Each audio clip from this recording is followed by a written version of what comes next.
ସ୍ତ୍ରୀର ସ୍ୱାମୀ କେତୁଟା? ଗୋଟିଏ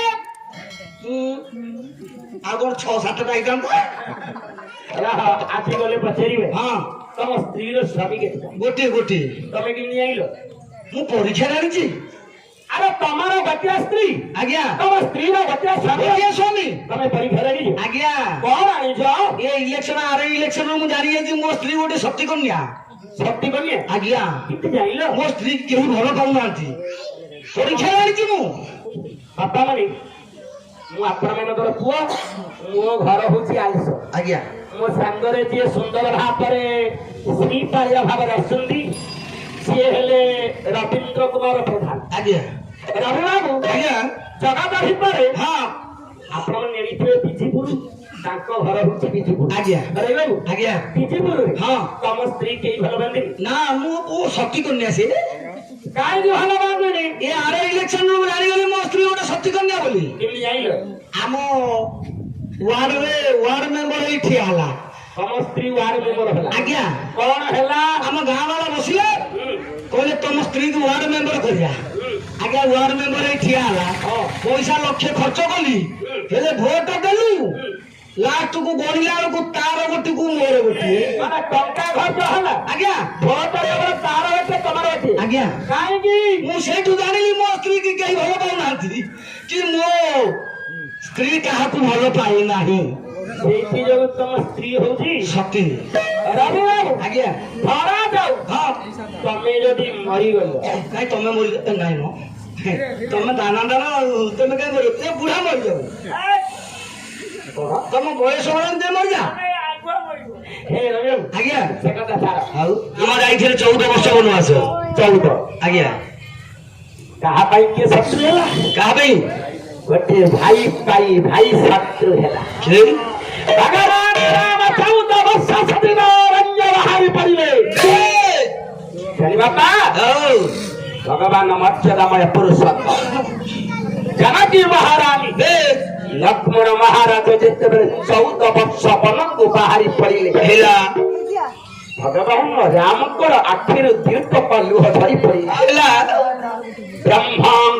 ବ୍ରହ୍ମଙ୍କର ନୟନରୁ ଝରୁଛି ଲୁହ। ଠିକ ସମୟରେ ଗୋଟିଏ ମା ଧାଇ ଆସିଲା। ସେ ମା କିଏ? ସାବକ ମା, ଯାହାର ନାମ ହେଉଛି ସୁମିତ୍ରା। ହେଲା ଏରା କୁଆଡେ ଯାଉଛୁ? ବନକୁ ମା ରାମରେ ମା ଗୋଟେ କଥା କହିବି। କଣ?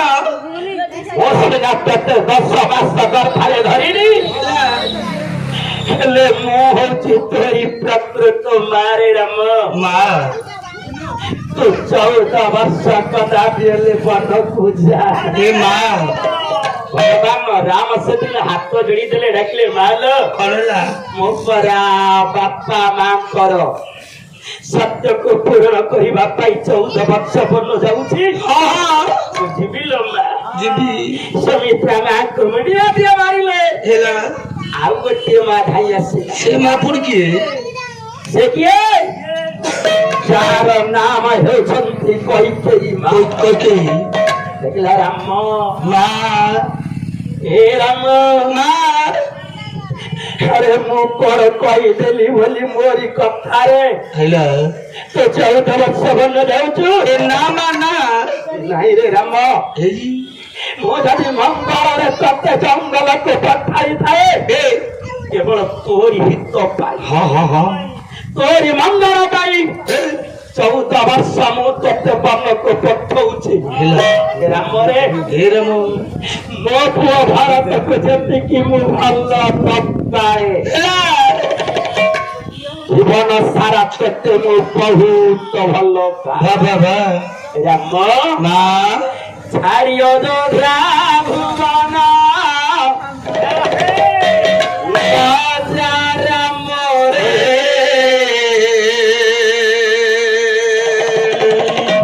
ମୋ ପ୍ରଧାନ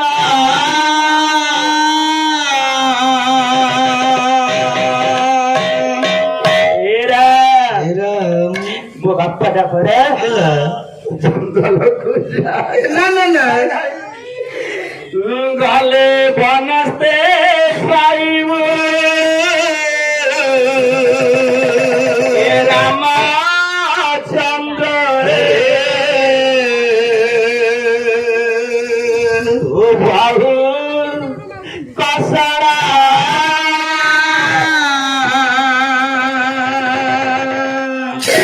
ହେରା ମୁଁ ସିନା ତତେ ଜନ୍ମ ଦେଇନି ମୋ ବାପାଟା ତୁ ବନକୁ ଯା ନା ନା ନା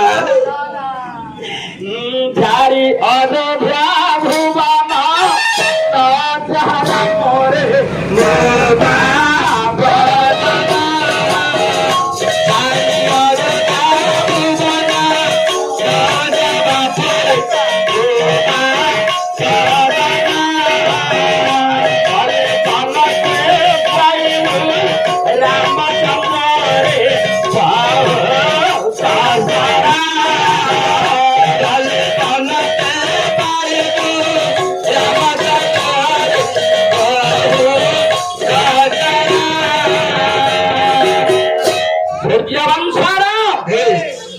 ବାର୍ତ୍ତାକୁ ପୂର୍ଣ୍ଣ କରିବନି ବୋଲି ରାମ ସେଦିନ 14 ବର୍ଷ ବନଗଲେ।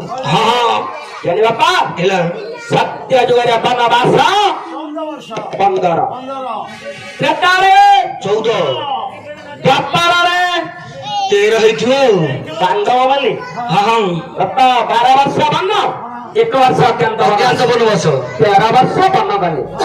ରବି ବାବୁ ଆଜ୍ଞା ସତ୍ୟ ଯୁଗରେ ବନବାସ ଯଦି ହେଲା 15 ତ୍ରେତାର ଯଦି ହେଲା 14 ଦ୍ୱାପରରେ ଯଦି ହେଲା 13 ଇଏ ଯେ ପବିତ୍ର ଯୁଗ ଯାହାଙ୍କର ନାମ ହେଉଛି କଳିଯୁଗ। କଳିଯୁଗ ତ ନୁହଁ ଇଏ ହେଉଛି କଳିଯୁଗ। ହଁ ଯିଏ ଯାହା କରୁଛି ସେଇଆ ହଉଛି। ଆଜ୍ଞା ଏ କଳିଯୁଗରେ ବନବାସ ଅଛି କି ନାହିଁ? ଥିବ ନା ଭାଇ ଅଛି କି ନାହିଁ? ଅଛି ଅଛି ହେଲା ଅଛି। ଯଦି ସତ୍ୟ ଯୁଗରେ ଅଛି ଦ୍ୱାପରରେ ଅଛି ଅଛି ତ୍ରେତାର ଅଛି ତାହେଲେ କଳିଯୁଗରେ ସତ୍ୟ ଥିବ ଅଛି ନିଶ୍ଚୟ ଅଛି ନା ତାହେଲେ ବନବାସ ତାହେଲେ ସେ ଯଦି 15 ହେଲା ହଉ 14 ହେଲା 13 ହେଲା ଏ ନିଶ୍ଚିନ୍ତ 12 ହେଇଥିବ।